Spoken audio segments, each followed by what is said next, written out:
And, when I say WordPress sites, I mean, obviously you can track, any site with Google's marketing platform. There are some specific things and really a lot of conveniences for WordPress.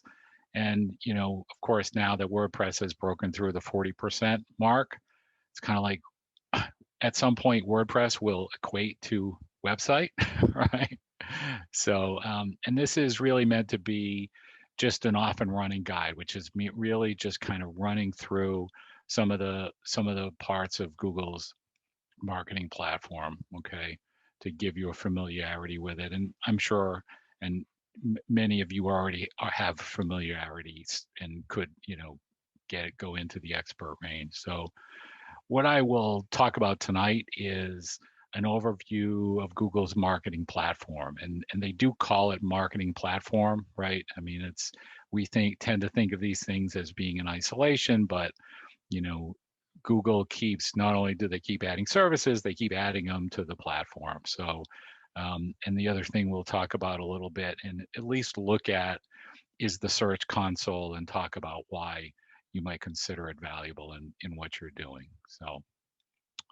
So who am I? I've been developing websites since '94. So as you can see, I have gray hair on my face, and that means I'm old. I started consulting in 2002, WordPress version 2.0, back when WordPress was one of many CMSs, many of which have faded off into the sunset. And I've been in higher ed since '07. Right now I work at Wheaton College in Norton, Massachusetts, and I manage a group. We run about 10 WordPress sites with really the main website contributes to most of that 500,000 page views a month. I was looking at some stats last week, and around last year we did something like 2.2 million page views. So, it's a fair amount to manage, but it's all WordPress up soup to nuts. No Drupal, no kind of other types of CMSs other than internal stuff, which doesn't count. I live in Providence, Rhode Island, and I'm here to tell you that everything you've heard is true. So I'm looking for some participation here. So if you are any one of these 6 things, put your hand up. Do we have any SEO gurus here? Oh, I see one. Okay, see some. Do we have any web agency employees here? Yep, great. Small business owners, I'm pretty sure we have some of those. How about hobbyists? I'm looking, hobbyists, no, we're all pretty professional. How about some real true beginners, brand new to WordPress? No. And then none of the above. Okay, great. So that gives me a great sense of kind of who the group is. And so jumping right in, what do I mean by tracking? And broadly, that's a typo, I should say, any insight into your website traffic and page views, sessions, new users, all that type of stuff. And then a big one is showing conversions, right? Conversion being a generic term for things like the user filled out a form, they downloaded a PDF. A conversion could be you sent out an email campaign and you're tracking clicks back to a particular landing page or the site. These are all, just a few things that are considered conversions that tracking is how you measure that stuff, right? So, and then things like user initiated events, navigation clicks, file downloads, all kind, JavaScript behaviors, form selections, form drop-offs, all things like that, and errors and warnings in various flavors depending on the tool you're using. So one of the things I always try to stress to people about tracking is it really has to drive an action, right? I've been in many situations over the years where there's a lot of tracking going on, and it's influencing what gets done or developed or changed on the website very little, right? I mean, I remember an early job I had where they would print out a graph of the traffic to the website and put it up on a file cabinet just to do it. Never did anything with those numbers. They just did it. It's kind of like, oh, cool. Wow, a graph, so really none of this is meaningful in my opinion without driving some strategy or action. So again, going to ask for some participation.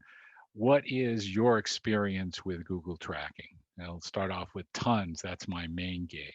Is there anyone working like full time in analytics? Oh, okay.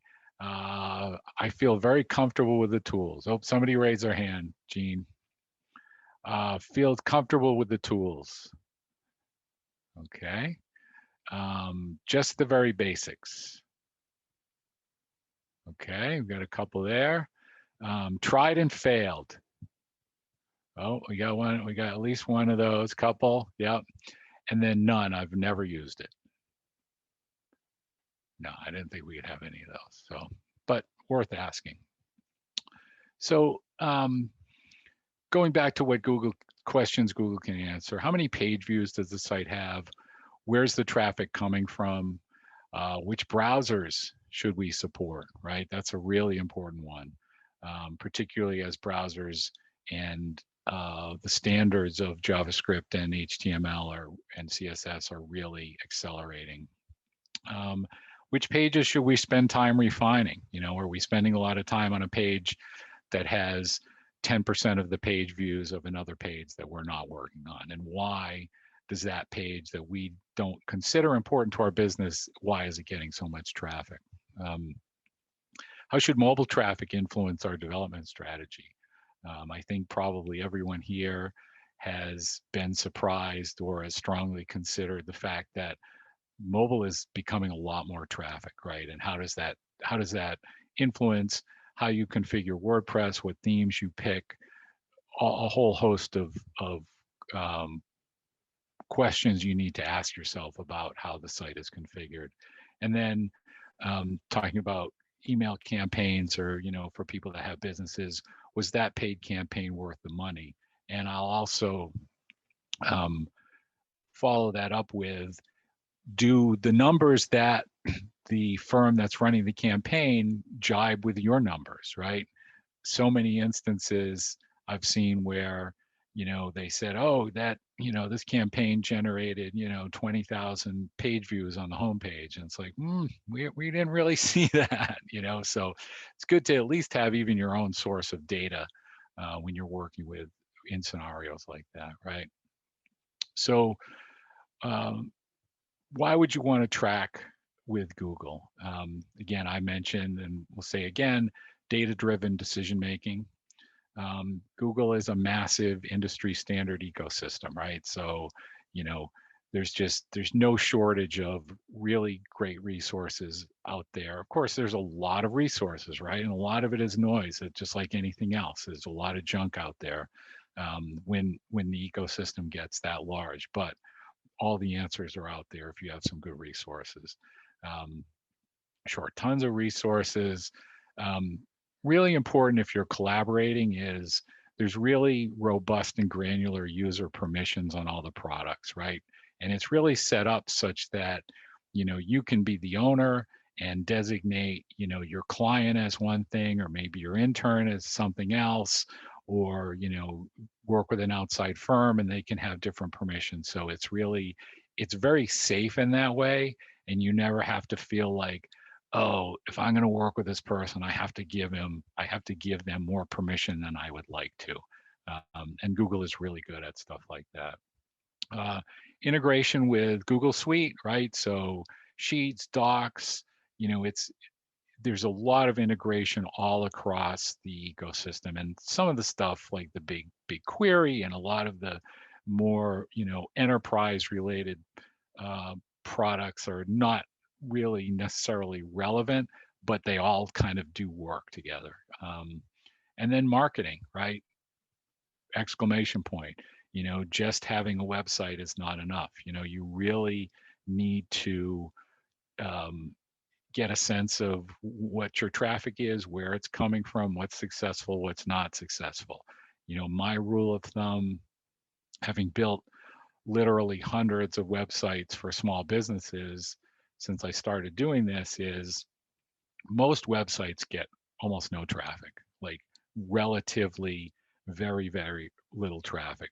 And once Facebook and social media came out and people, were kind of spreading their web presence into these various places, the website is really there for some businesses just as something to come up in a Google search. And I think, it's really important to get a sense of where the traffic is as you or your client decide how they want to spend money.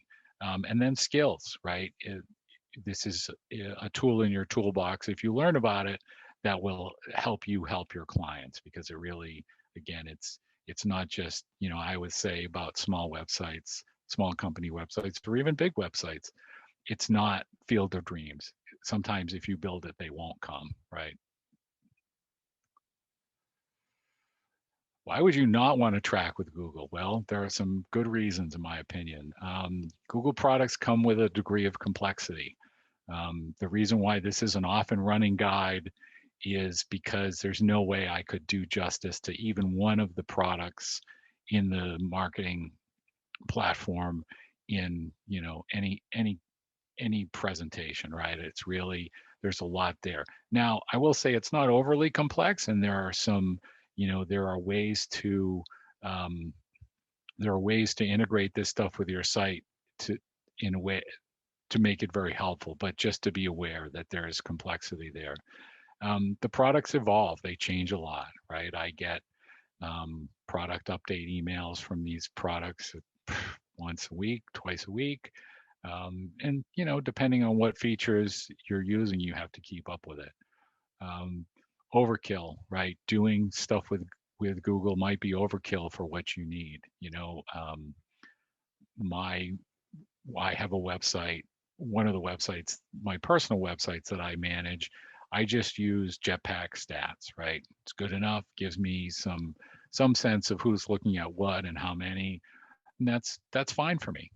Other sites I really want to know, have a much better picture of user interaction with the site.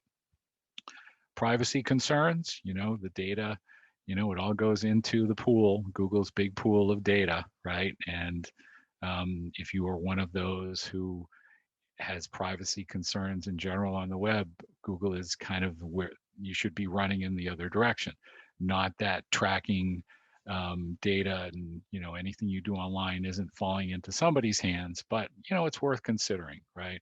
And then Google is a big corporate giant, right? So Google started out by um, with an ethos of do no evil. And when you read about Google these days, you often hear references to that used to be their credo, and now it's the opposite, right? So it's really it's up to everybody to make that decision, right? So that's the PC slide. So as I mentioned, tracking without Google. A lot of basic hosting accounts have a log analysis package. You probably have all run across AW Stats or Webalizer. Um, and essentially what they're doing is they're taking the logs that the web server generates, like Apache, usually, sometimes Nginx, and they're just kind of parsing through those raw text files and creating visualizations.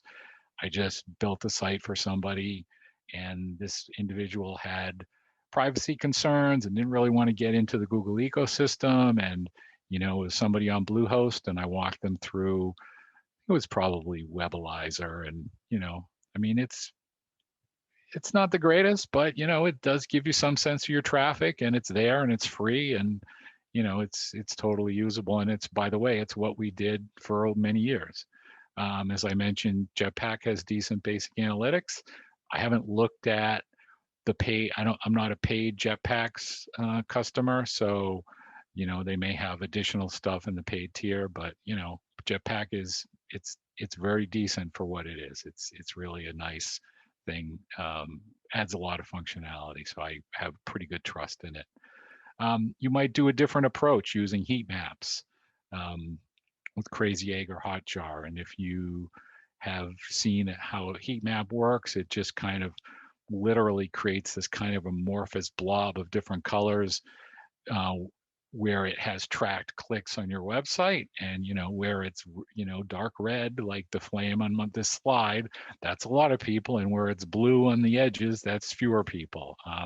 And for some types of applications, that's enough, or that's a really good approach. If you're think of things like kind of single page landing, campaign landing um, pages, something like that may work better than Google Analytics, or maybe something in addition to Google Analytics or the marketing platform. And then there's a lot of other alternatives to Google tracking, right? There are many. I looked last night just to kind of pull out some names, and there's so many of them. There's no point in pulling out names. There's just tons and tons, and a lot of them frankly sell themselves as like a Google alternative for all the reasons I talked about before, in terms of Google is maybe not the friendliest company in the world, right? So anyway, as I said, what I'm not going to cover is, I can't do a deep dive into Google Analytics or reporting techniques. I'm not talking about the broader range of Google products. So AdWords, which is like you're running advertising. Optimize, which is you're optimizing the site and optimizing, like doing A/B testing, surveys, and there's a bunch of other stuff, right? This one I just added to the slide, and I'm going to look for, again, a hand up.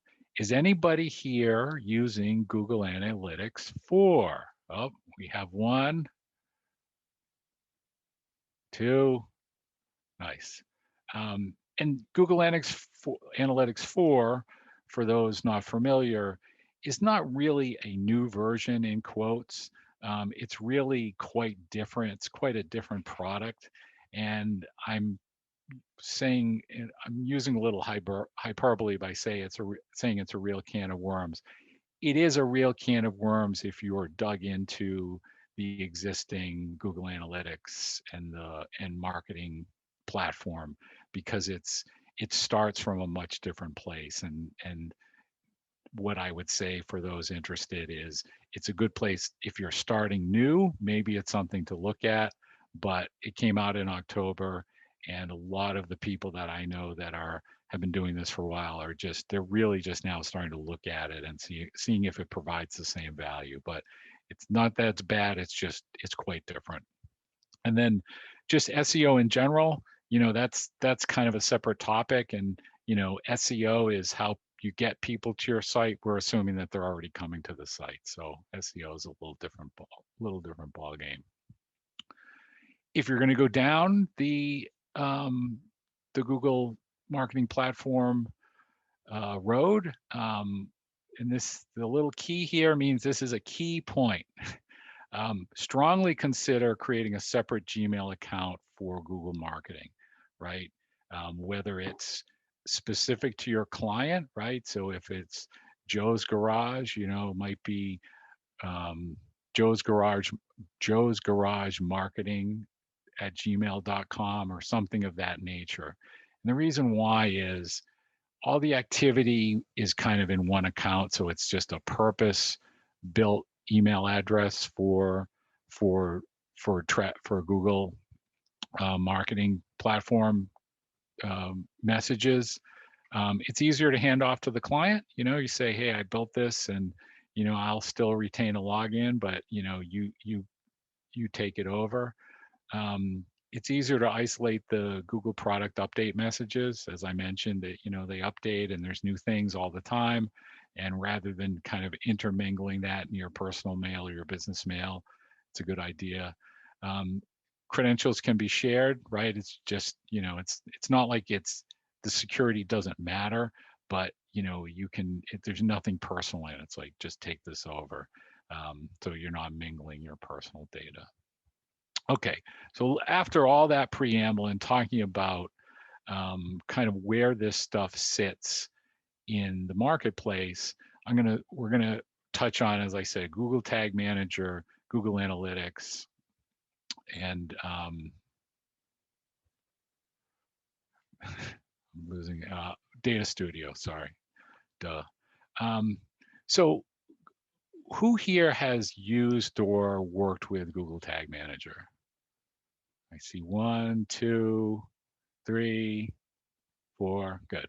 So when I started with Google Tag Manager, um, I was initially really confused by it, and then I was really excited by it because having worked with Google Analytics for, you know, really basically actually prior to when it came out, when it was Urchin, um, Tag Manager solves a big problem. And the problem that it solves is what the demo I'm going to do is.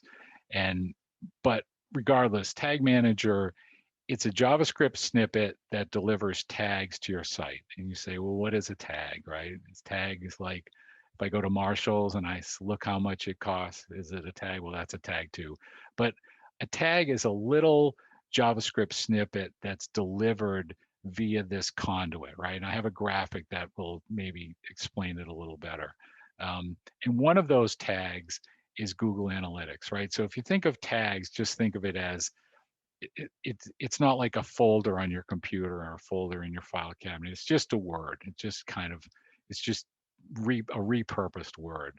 So don't get hung up on the literal nature of it. And then there's other tags, right? So Facebook pixel, Snapchat has a pixel, Hotjar, Crazy Egg.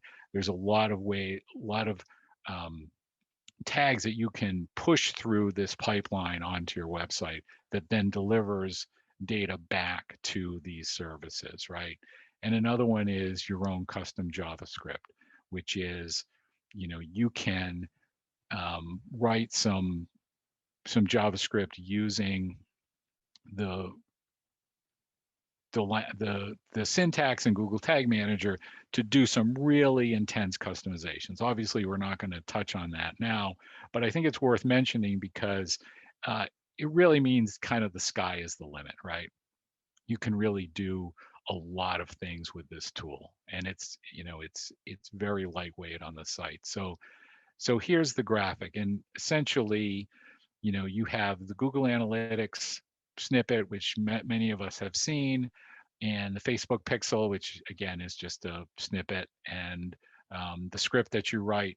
And they all come in through this script that lives on your site and again delivers information back. So essentially, you're just putting this one script on your site, and then you can add all this other stuff on top of it or remove it, as the case may be, and you never have to touch the source code.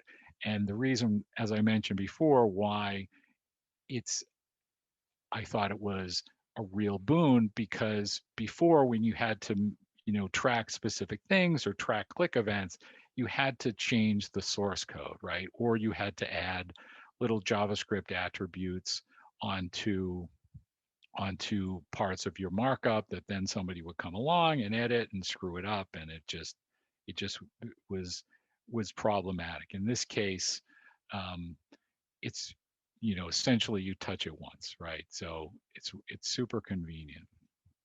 And then why use this, right? So it's the one-stop shop for all your tracking code. You touch your source code once. Powerful event tracking, and that's the demo we're going to do. You can preview the changes before you publish, and you can, it's another typo, you can name the version releases with a description. It sounds like, so what, big deal? But I'll tell you, if you're working with somebody in your organization, or you have, or if you're working with, you know, again, an intern, or you're working with your client, the ability to see who does what and have a description for the release is huge. It's super helpful, right? So, how do I get this snippet on my website. And what I've done here is just taken a little screenshot of what it looks like, and I'm just throwing it into my theme, right? And a lot of people in on this meetup tonight are going to be very comfortable with doing it this way, right? So you're just the first part of the script goes right under the head tag in the HTML. And then the second part is the no script version, right? And that goes right under the body. So that's one way to do it. Other people are gonna look at that source code and say, nope, not doing that. And so, what are some other ways to do it? There is sometimes your theme will let you put JavaScript in the header and the footer, right? Or in this case, just the header, or in various places. Um, there's a plugin called Insert Headers and Footers by WP Beginner, which often gets mentioned. Um, we're not going to go through it tonight, but SiteKit is a really nice new integration plugin from Google that has kind of been out in fits and starts over, I would say, the past couple of years, and now I think is finally pretty smooth. And I've installed it on my own site. It's pretty nice, and that's a way to do it. And then there's a couple other, obviously you just search Google Tag Manager in the plugin directory, and you're going to come up with ways to put that stuff into your site. Um, what I like to say as a developer is, I think adding the code into your theme just avoids what's cut off there is the dependencies, right? So, just another plugin to worry about and to update, but it's not doing it in code is not for everybody. Okay, so let's jump into a demo. So what I'm going to do, well, I should pause. Is everybody comfortable, or am I going too fast, too slow? Everything's good. I see a thumbs up. I see someone's tired. Another thumbs up. Okay. Yeah. Um, so I'm going to jump over into Tag Manager. Okay. So this is my own Tag Manager account. And so within this account, there are what they call containers, right? So again, it's just a word, and it means that this is where you manage your tags and triggers. So I have a test domain, right? So, and it's called Reignition Dev. My business is called Reignition, and right now I have one tag, and that's just my basic Google Analytics tag. So we're just, I install Tag Manager, and then usually the very first thing you do is install the Google Analytics, what they call Universal Analytics tag. And so what I'm going to do now is go through the process of adding a new tag. And the tag we are going to add is, here's my little demo page. And what I'm going to do is, when I click on this link, hopefully this is live coding. This might not work at all, but I'm willing to try. When I click on this link, it's going to be captured as something specific to this link, as an event in this case, right? So the first thing I want to do is create a trigger. And a trigger, think of a trigger as literally what's going to make this happen. Something's going to happen on my website, and I need to describe the what and where, right? So I'm going to make a new trigger. Okay, I'm going to call it. I'm going to give it a name, and the name is going to be GA event trigger. Now, just a little tip: if you are using other tags and other triggers, it's good to effectively kind of namespace it. So GA is Google Analytics. So what this tells me, I mean, obviously any convention you come up with is probably very decent, but you want to, down the road, if you end up with 10 or 15 tags and triggers, you want to be able to just get some idea visually by looking at them, what they're doing. So the first thing I need to do is to determine what kind of what type. And in this case, it's going to be just links. So there are a number of um, different types of triggers. Like for analytics, it's the page view, right? When a page gets viewed, like that's my trigger for something to happen. In this case, it's just links. Um, and I'm going to say all link clicks, right? So for the purposes of demo, anytime a link gets clicked, something's going to happen. If I were going to do some link clicks, it gives me some options, right? So the page path, right, contains, and I might do something like contact us, right? So what this is saying is when the page path contains contact us, those are the links on that page are the ones I want to track, right? So I'm not going to go into that. There's, there's a little bit of a learning curve there if you're going to do that. So we're going to keep it simple and just say all link clicks. So I'm going to save that. Okay. So now I have this trigger, but that's all it is. It's just it's just sitting there waiting for somebody to use it. Like when somebody clicks the links on this particular website that this container is pointed at, I'm going to do something, but I need a way to do it. And the way that you do it is with the tag, right? So here I'm going to say new tag. I am going to call my tag, just like I called the other one GA event tag, event trigger. I'm going to call this one GA event tag. The way that I'm going to, what I'm going to use as a configuration is analytics, right? Because I need the events part of analytics, okay? So in other words, the type, it could be Facebook Pixel, it could be Snapchat Pixel, it could be something else. But in this case, my basis, right, the thing that I'm utilizing is Universal Analytics, which, as we'll see when we go into it, has events. So the type of thing I'm tracking is an event. I'm going to make up a category, right? So I'm going to call it demo. These three fields you will see over and over again, which is action and label. Value, typically you're only using if it has a monetary value, not necessarily, but that's kind of the intended use. The action in this case is click, and the label, I'm just going to say boom, okay? And so this does seem rather abstract, and that's, it just is abstract.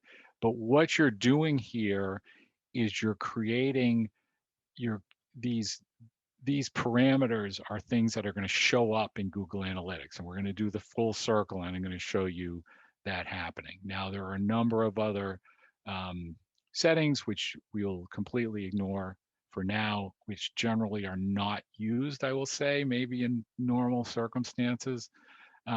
So here's my tag, but then the question is, well, when do you want this tag to do this stuff that you've told it to do?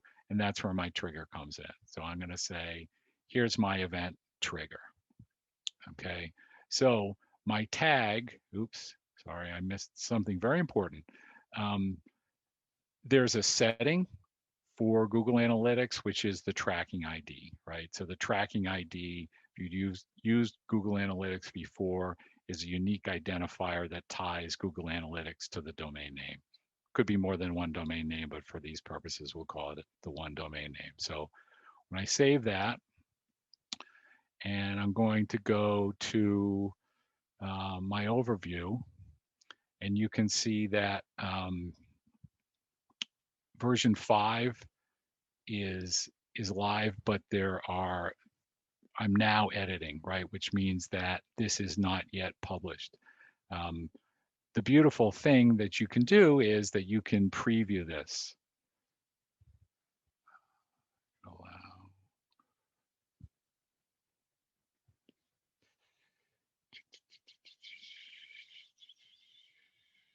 You know what? I'm not going to preview it now. And just for the sake of time, I haven't configured that. So I'm just going to submit this. Okay, and I'm going to give it a version, and I'm going to say meetup demo.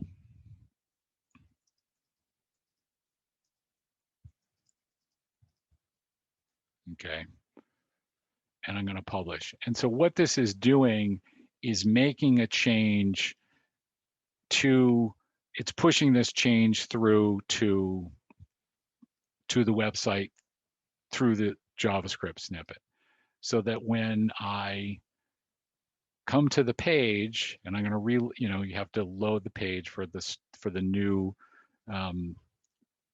code to be pushed through the snippet. And so let's go to, we're going to go over to Google Analytics. I'm going to go to my Reignition dev property. Okay, and I'm going to go to real time. Okay, so if I go to overview, so what just happened? I just reloaded the page, right? You can see that, here's my, the seconds are ticking along. There's my load.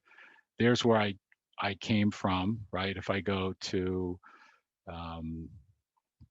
locations, Providence, active users, right?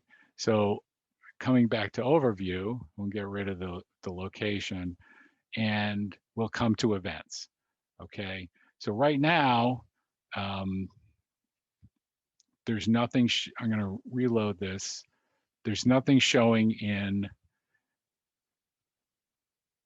the last 30 minutes or of the active users. Now, what should happen is when I click this link, click here for a fantastic MLM opportunity, it should show up. It's just a hashtag, right? So it's not going anywhere.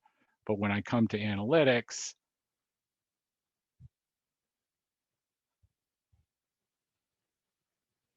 okay, active user. So this closes the circle. So you see now, here's the category we defined, here's the event action we defined, and if I click in, you can see my event label, okay?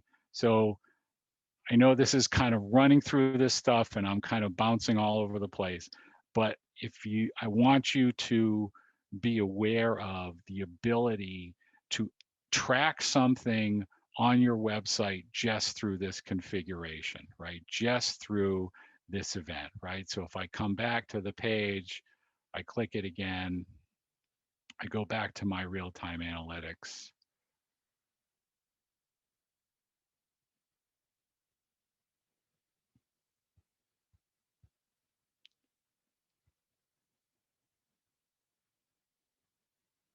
Okay, now you see, I've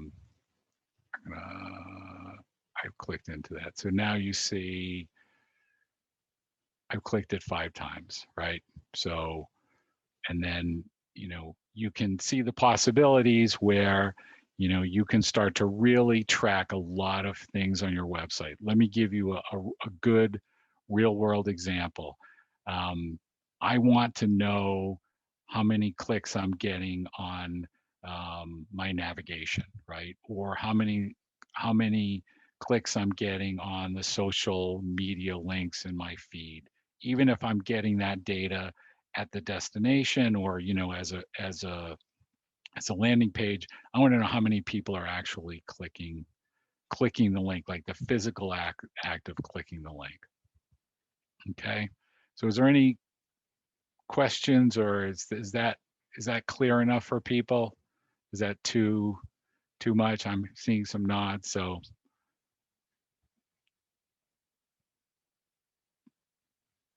I'm just looking at time real quick. Okay, I was gonna do scrolling, the scrolling event, but I'm gonna move on, move back to the presentation. Okay, Google Analytics, we just looked at it a little bit. So this is the oldest tool in the group. As I mentioned, it used to be Urchins. Um, it also uses a JavaScript agent to gather and send not, or to send data or not. Um, as we talked about, it's coming through Google Tag Manager. It can be used as a standalone. How many people are using just Google Analytics on their site as a standalone? I see a hand, a couple hands. Yep, thank you. Um, you can create and share, oops, you can create and share dashboards. Sorry about that. I need to go back. And it doesn't report errors. That's one of the things that, it's all in Google Analytics. It's all good news, right? Everything is good. Well, most of us who own websites or work on websites know that's not always the case, right? So I'm going to do a quick overview and talk about real time and campaign. Okay, so let me close this out. So if you look at, I'm just going to, so real time is what's happening on your site right now. And this is something that has been, was not always part of Google Analytics. And, obviously you can look at this and understand what's happening. There's an overview, there's locations, which I talked about. There's traffic sources, right? There's content. Here's my page, it's my index page, it's called presentation demo, events and conversions. One of the things that I think you might want to consider for looking at real time is for traffic events, right? So if you feel like, wow, the site is really slow, or someone's reporting that they're having trouble getting on the site, one of the things that I often do is come to real time to look at how much traffic is actually there in real time. And it's a good way to make sure, like, wow, is there something happening with the server, or do I have many concurrent users, right? It's a really good idea. Or if say you send out an email campaign, you push the button and you go immediately to real time and say, hey, is this, are we getting some good initial reaction to this? Or we have like 30, 80, 100 concurrent users, just some idea to give you some way to give you an idea of what's happening on the site. So the real people that use analytics are mostly spending their time within site content, right? So this is your very kind of basic, I'm going to go back to 30 days, your basic traffic report. This is just a demo site, so obviously there's very little traffic here. But this is really where you can see your page views. You can look at this instead by page title. Okay, so again, just touching on some of the main facets of the tool. The last thing I want to show you in here is acquisition. And when we think of campaigns, as being, in fact, I'm going to switch over. I ran a mini campaign, which I will show you on my own website. So I'm going to go to campaigns. We think of campaigns, we think of marketing campaigns that we may or may not be involved in. But the beauty of campaigns is that you can actually, if you're tagging a link, you can actually you can actually kind of create your own little mini campaign. Let me give you an idea of what I mean. So I'm going to come over to my own email, and I'm going to go to Starred,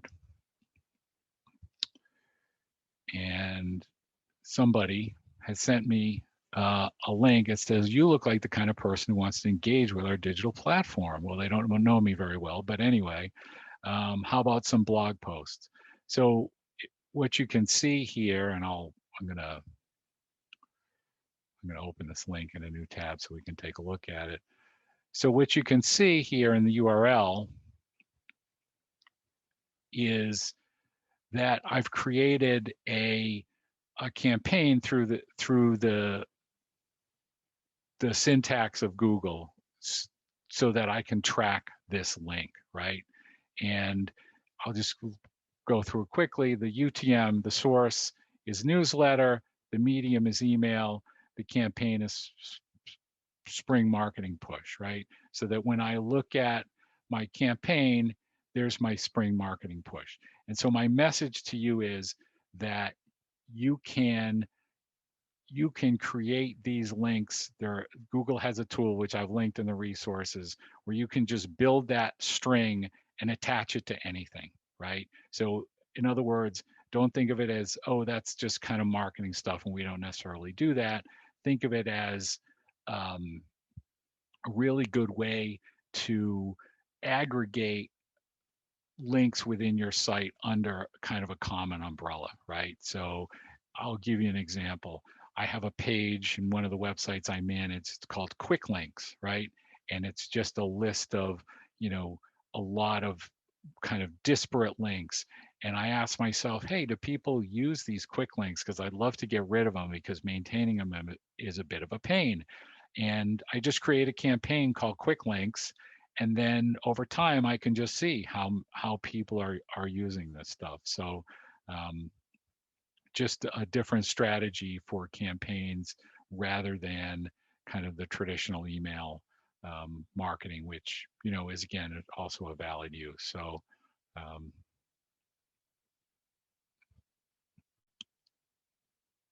let's see, we did an overview, real-time campaigns. Great. We'll move along. So Data Studio. I'm just checking the time. Okay, Data Studio. Data Studio is a visual tool that can connect to multiple data sources, right? So Google Analytics being a very common one. Google Sheets, right? So you can just connect to a spreadsheet.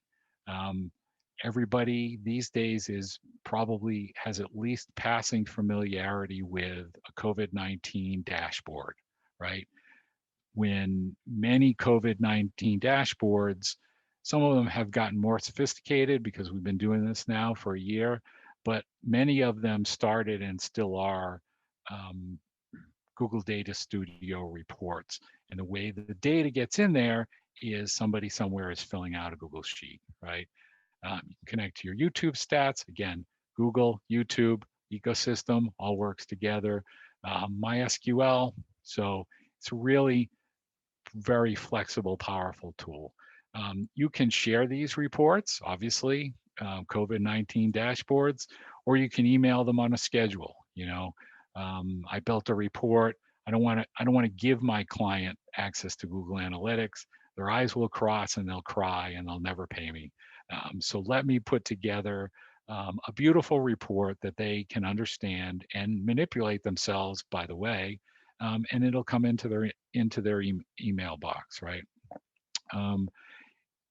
Really powerful tool is you can mix data sources, right? So I can make a report that reports on analytics from one site and another site, or analytics and a spreadsheet, or YouTube and Google Analytics. And it's a natural extension and possible replacement for the dashboards, something we didn't look at in Google Analytics. In fact, what I've just seen is that they are starting to, Google being they, are starting to incorporate Data Studio into where the dashboards are now and maybe will no longer be in analytics, right? So again, quick demo. This one will be a little less painful, I guarantee. I promise. I promise. Let me just get my.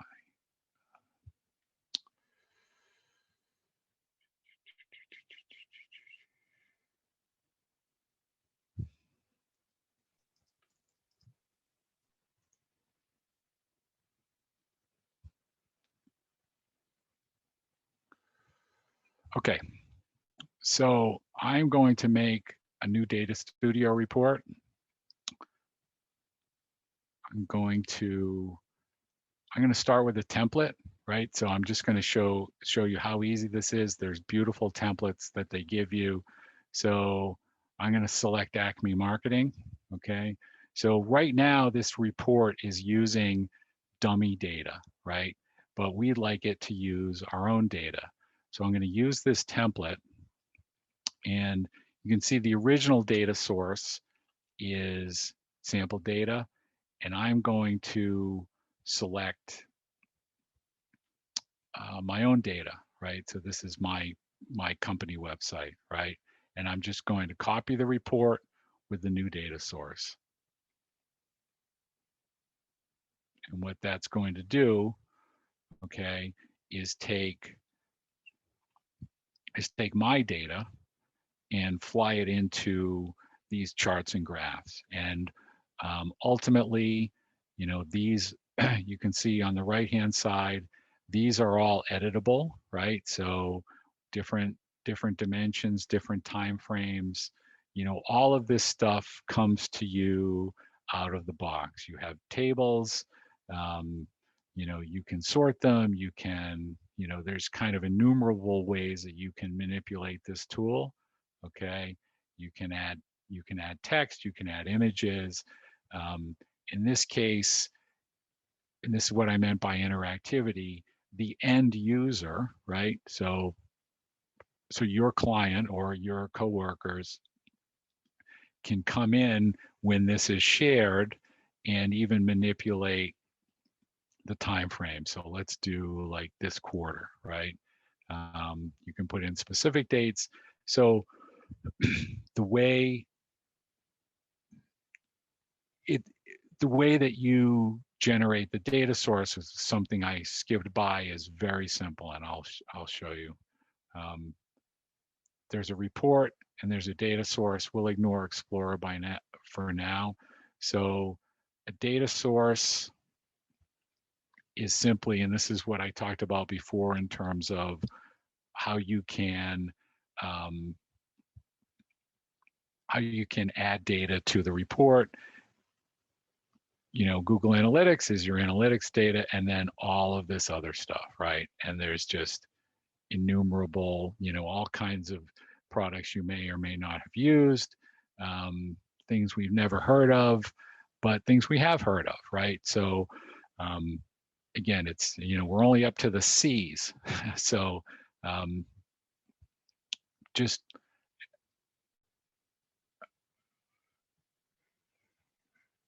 because it's connected to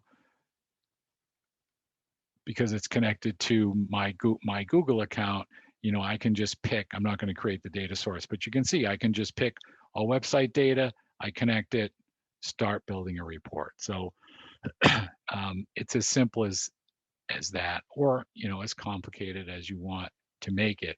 But the reason why I share it is because it's something that you should really consider as a replacement for kind of diving into Google Analytics and just showing selective data. Okay, so, and then the last thing, I'm checking time. Okay, I think we'll wrap up in due course.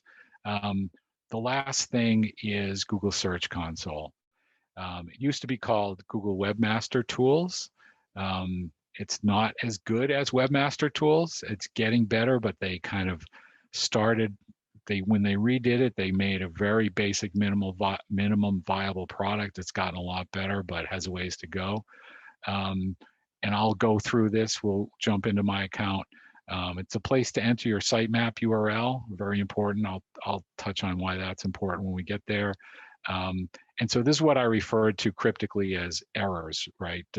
Google Analytics is not showing you errors, that's because in the Google world, this is where you'll see some errors. You won't see all the errors. You're not going to see all the errors that that SiteGround or WP Engine or any of the hosts are going to report. It's different kinds of errors, but it's valuable information, and from the user's perspective, it could be an error.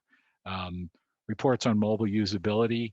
Obviously, people that are concerned with Google traffic understand that the Google algorithm is really pushing mobile and mobile usability, among other things.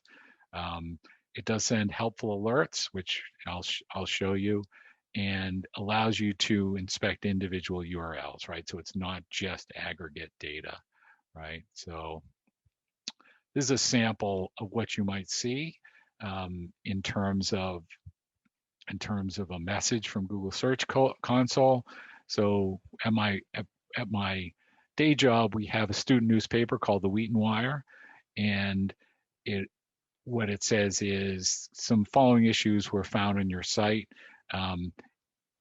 What I say on the right-hand side is sometimes these things are kind of cryptic and almost comical, right? Content wider than screen, clickable elements are too close together. I have found that universally, when I go to look at the page, whether or not the issue they found is descriptive, I always look at the page and say, oh, okay, yeah, that's the problem. Or there's usually more than one thing wrong, and it's because someone has done something really goofy that needs to be dealt with, right? So I'm going to jump over to my email. Let's go back here. So, okay, so this is legitimate 7 days ago message that I got, right? Which is it's identified 2 mobile usability issues, right? And the issues are the clickable elements are too close together and the text is too small to read. And if you think to yourself, I wouldn't really put text that's too small to read on my website, or at least I wouldn't do it intentionally, so that when I come over to my Google Search Console and I look, so I'm on the overview now, and I'm going to look at exactly what was referenced, right? Mobile usability. And what am I seeing? So I'm seeing that since, let's see, Monday the 22nd, every day I have a mobile usability issue. And it's exactly what they said. Text is too small to read. Clickable elements are too close together. Okay, so what they will do is look at. We'll show you the exact page, and this is the page. So I'm going to jump out to the page, and what I found when I looked at it is what it's actually reporting on, and this is fairly new in my experience to Search Console. This is a picture, right? This is a screenshot of Amazon Light Sale, and it's actually reading, it's doing like character recognition on these letters and telling me that they're too hard to read. And by the way, in my comment section, yes, by the way, I have put text that's, well, I didn't put it there, but it's there. So it's my text, right? So it's too small to read. God knows what font size that is, right? So jumping back to the overview, the sitemap is how Google indexes your site. People that have updated their version of WordPress recently, the people that either had a plugin to generate a sitemap or were using Yoast or some other or something else to generate the sitemap. Now WordPress generates the sitemap. So you can see here where I have 2 sitemaps which I haven't removed that couldn't be fetched because they don't exist, and because I have entered my sitemap, the status is successful. when I go to the overview, what I can see is, sorry,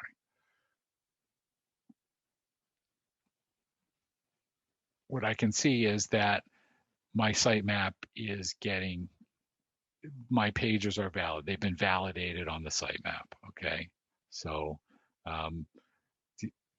we've looked at mobile usability, and then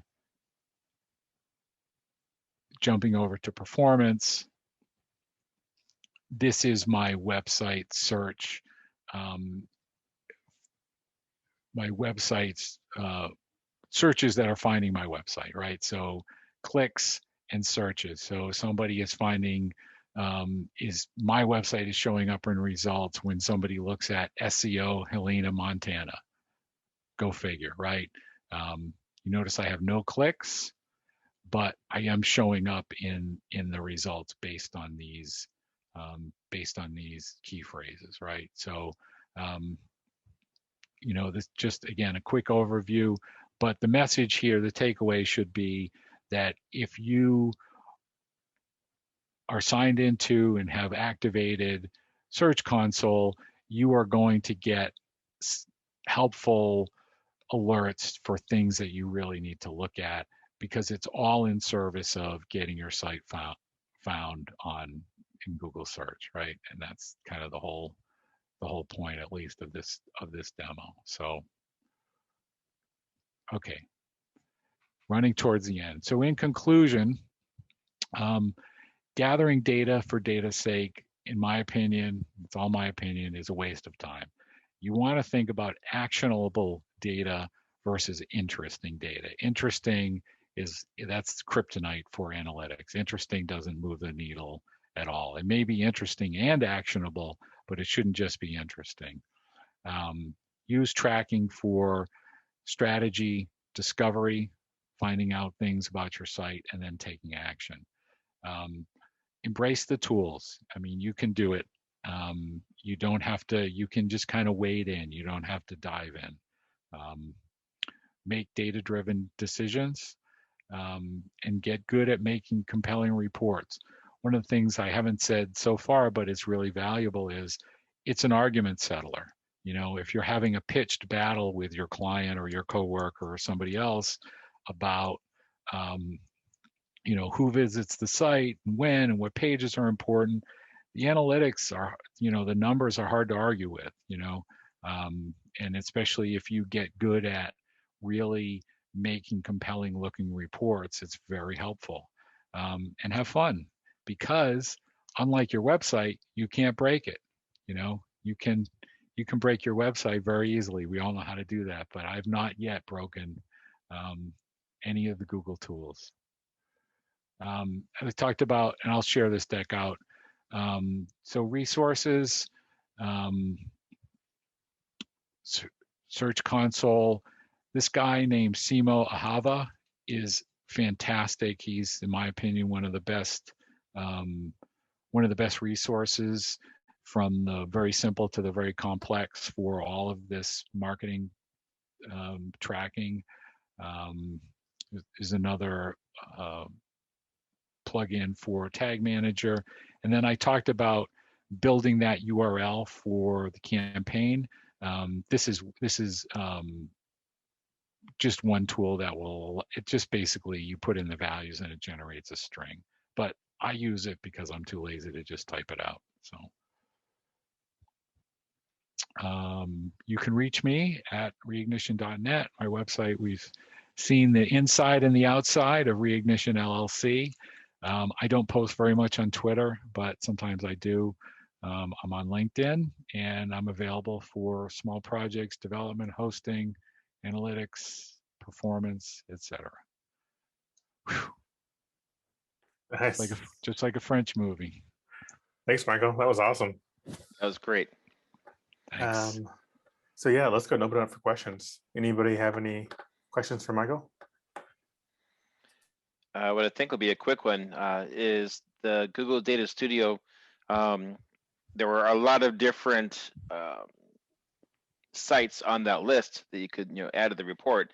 Am I correct to assume that like Facebook's on there, Instagram, things like that, so we can track all the different, Facebook pixel and whatnot?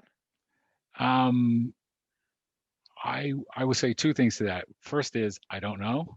Okay. The second thing is in my recent experience with getting access to Facebook and Instagram data is they're getting very, very secure. I mean, Cambridge Analytica, I think, had a big effect on them. So, um, we actually stopped using those tools because um, the, the process of getting access to that data, it was just too much work. It wasn't worth it for us. So I don't know, but I suspect that it's not like falling off a log like some of that other stuff. Generally, Facebook/Instagram has become a royal pain in the butt. Yep. Thank you. I have two questions. Sure. First, where does Google My Business fit into this whole scheme of things, if at all? And also, Go ahead. the second question is real quick. What's the bare minimum a web designer should put on a client site So, for them to take it and run with it? yeah, good. Two great questions. Google My Business is not part of marketing platform. It actually has more affinity with the map, and basically it's think of it as kind of a directory where you and others, by the way, because there are you can add reviews and other people can add pictures, but it's really just a way that you can make sure that Google knows about all the particulars, when they're open, what their address is, what the phone number is, all that kind of stuff. So it doesn't really have a nexus with marketing platform. In terms of the minimum that you should put on your client site, I think it really depends on the client. I think that there isn't there. I don't think there's any penalty for just putting Google Analytics on, if you suspect their needs are going to be modest for a long time going forward. That being said, if you put Tag Manager and then Google Analytics through Tag Manager, gives you a lot more flexibility, but you really have to get a sense of what the client wants to see, not only like in a week, but in like 2 years. And sometimes, as we all know, the client they say that I want to do this, this, this, this, and this, and then basically they completely change their mind, in 6 months, right? And so having analytics there through Tag Manager is a degree of flexibility.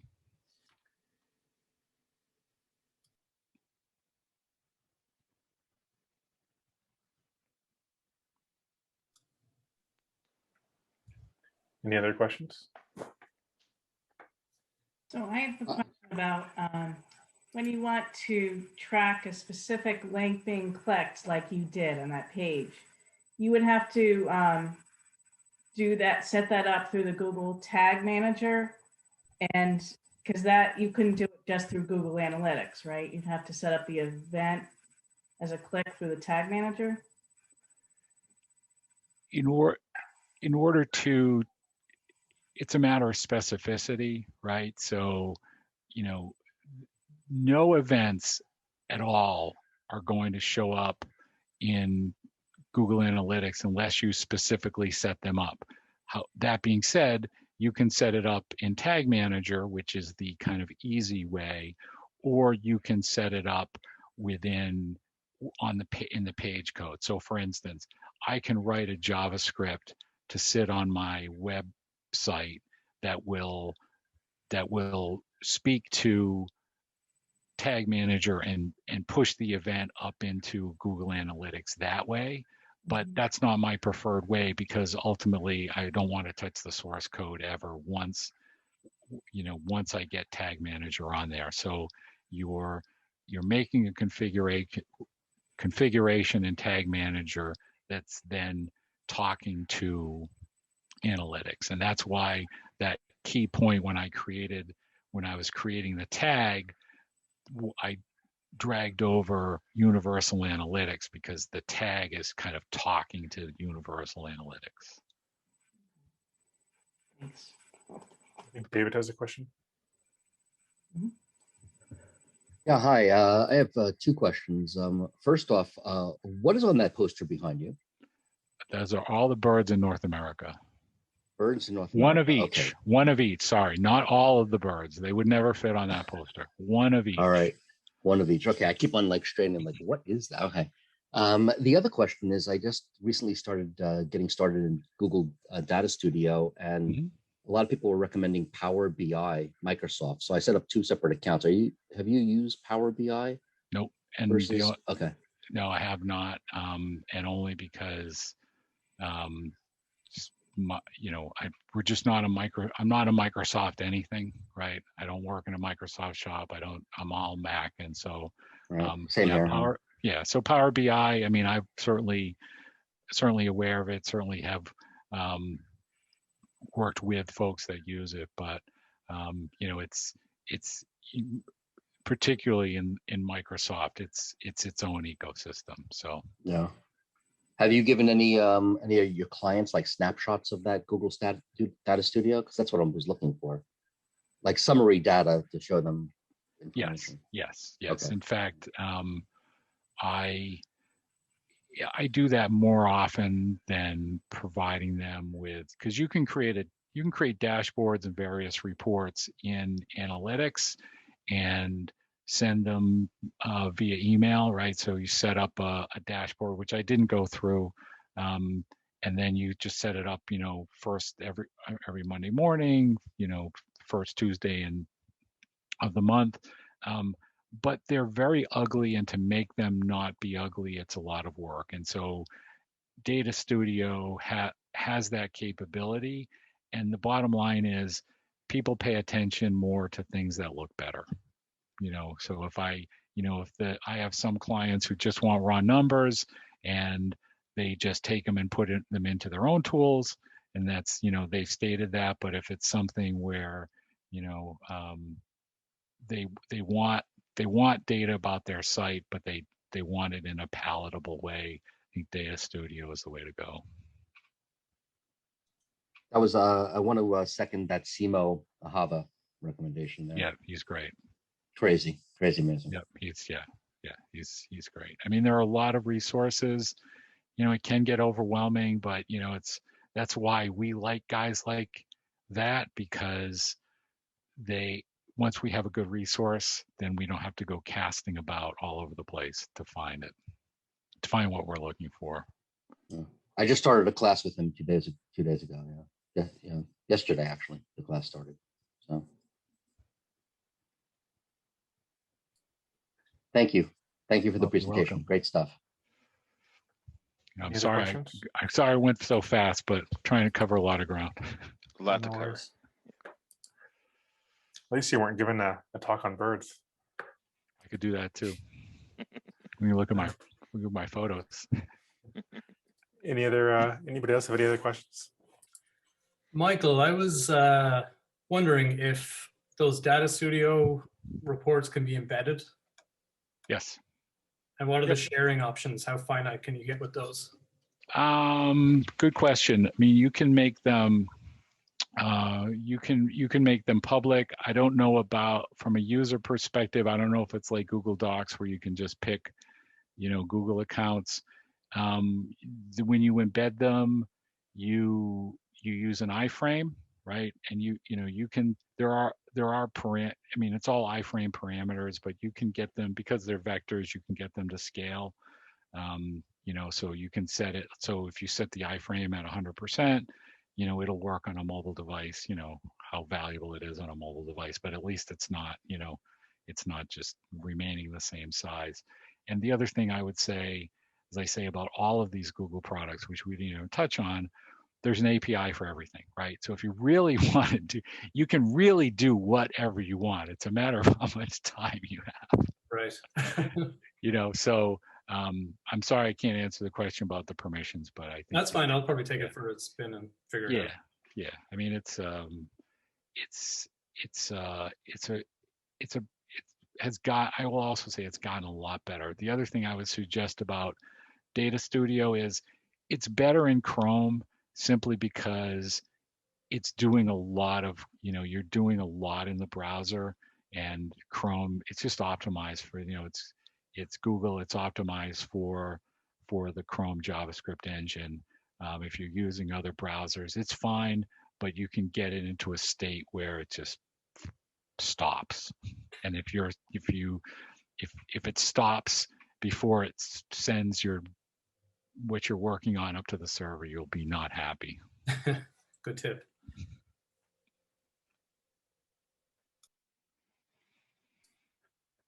Anybody else?